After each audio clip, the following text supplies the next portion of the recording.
I saw her again, the woman of my dreams. She was at the park reading her 50 Shades of Grey book. I saw the way she ran her fingers down her long, flowing brunette hair. I remember the smoothness of her voice as she said hello to me when I sat next to her. I can still hear her voice in my head as she said, Good afternoon to you too, sir. Lovely weather we're having."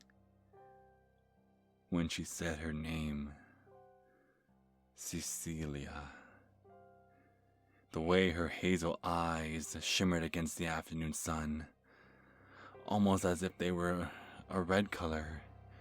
Red, the color of passion. I knew she had to be mine. My love. She was the woman of my dreams. But I knew it was going to take all of my skills to have her, or to convince her to have us together in her home. I had to make sure that she was always protected. I didn't want anyone else to have her, the woman of my dreams.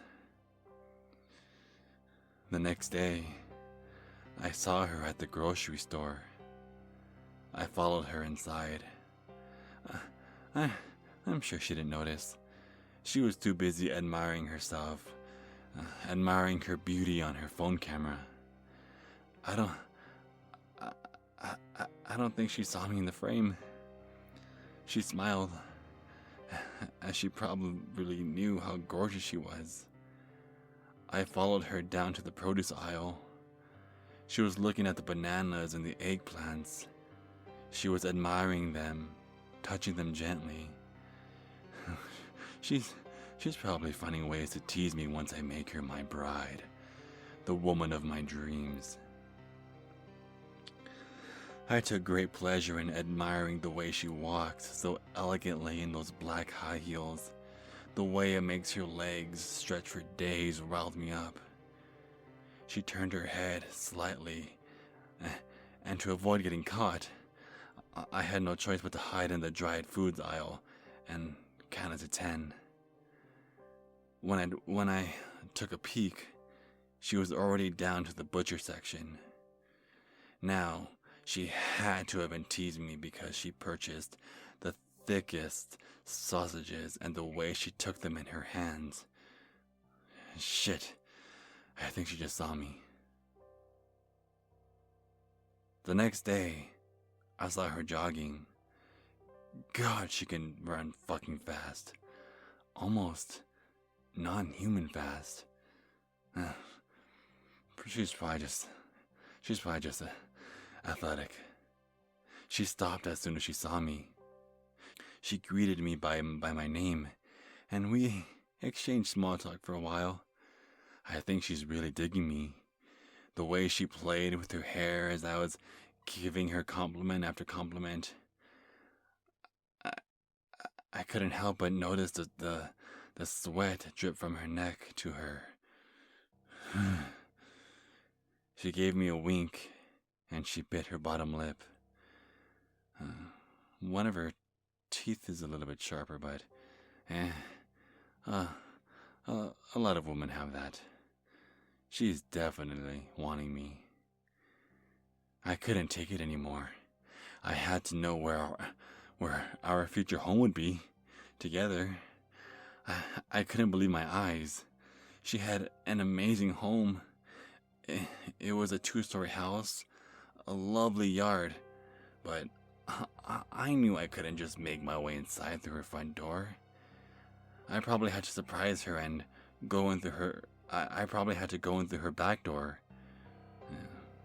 Another day. The following day, from the safety of her neighbor's bushes, I saw her get ready to leave her home, probably going for another run. I relished being near her presence, the way her chest heaved up and down as she sniffed the fresh air. It was a nice day for a run. Her smile as she did had sent shivers down my spine. As she took off sprinting, I made my way to the back entrance of her house. "Oh," She left her back door unlocked. That's okay. When the woman of my dreams and I tie the knot, I'll make sure to teach her to lock all of her doors so nobody can take her from me. I walked around her house. It was rather barren, and she must have been doing some interior designing because multiple rooms were covered in plastic sheets. I crept up to her room. Oh, how lovely and soft her bed feels.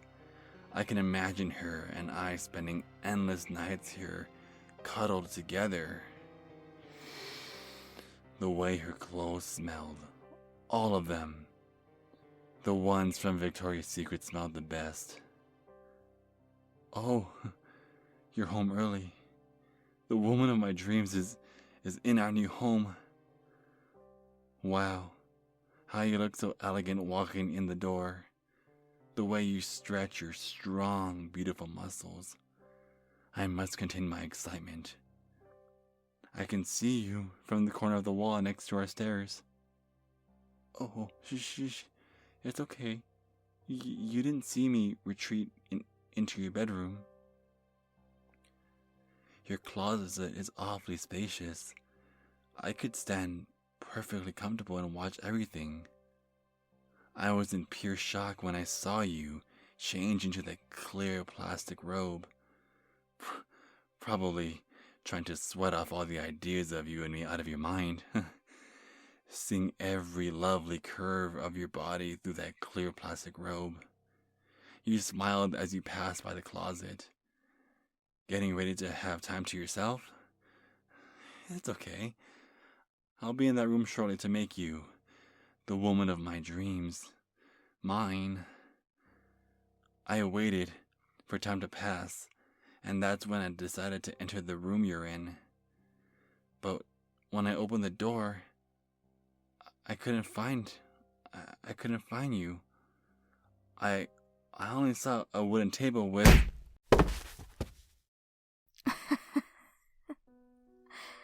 I remember the day I saw him.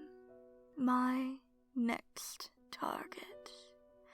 I knew everything there was to know about him. I knew if I read this pathetic excuse for a smut book, 50 Shades of Grey, it would be easier to catch his attention. His name nearly made me gag as it left my mouth. Earl.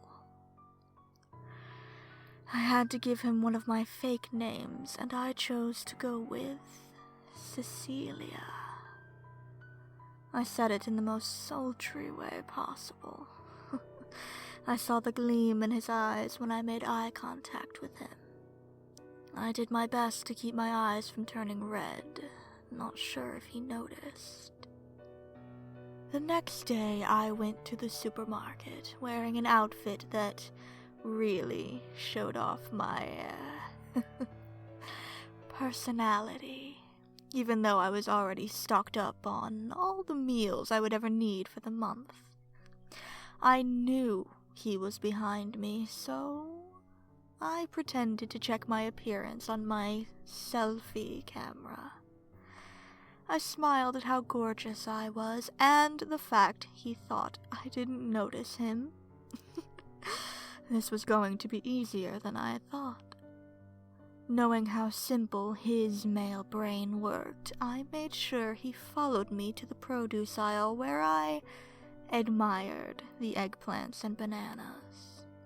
I ran my hands around them in a particular way I knew would drive him crazy. I made him follow me towards the butcher's section. As I was walking, I had to make sure he was behind me. And sure enough, I looked back slightly, and it was so adorable how he thought I didn't see him hide in the dry foods aisle. The next day, I was practicing my speed running, and I had to confirm that this was the road he most traveled. I sprayed some water on myself and spilled some water in areas I knew would grab his attention to pretend to be sweaty. I knew it would work. I gave him the classic wink and bottom lip bite. This man was slowly becoming caught in my web. I knew that the next day would have to be the day I did the deed. I left my back entrance door purposely unlocked. I left some of my clothes on the floor, and even decided to lay out some of that Victoria's Secret apparel all over my bedroom floor as well. As I prepared for my run, I sniffed the air. I smiled, as I could smell him hiding in the bushes. I went on a quick run, just to give him some time to fall into my trap. I came back 30 minutes later, and sure enough, his repulsive scent filled my house. Stupid man. Yes, I did see you, and I did hear you go into my closet. And this was my chance. The point of no return.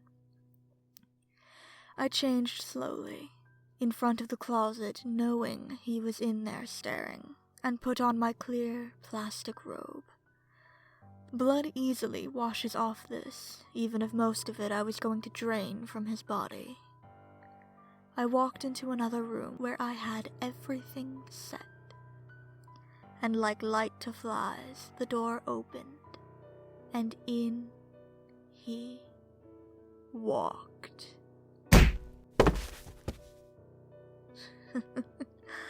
I can't wait to taste his blood, but I feel like there are more fun ways to take it from him. Goodbye, Earl. Never will you hurt anyone ever again. And your head will be proof you're gone. Hey, even vampires have to pay the bills somehow.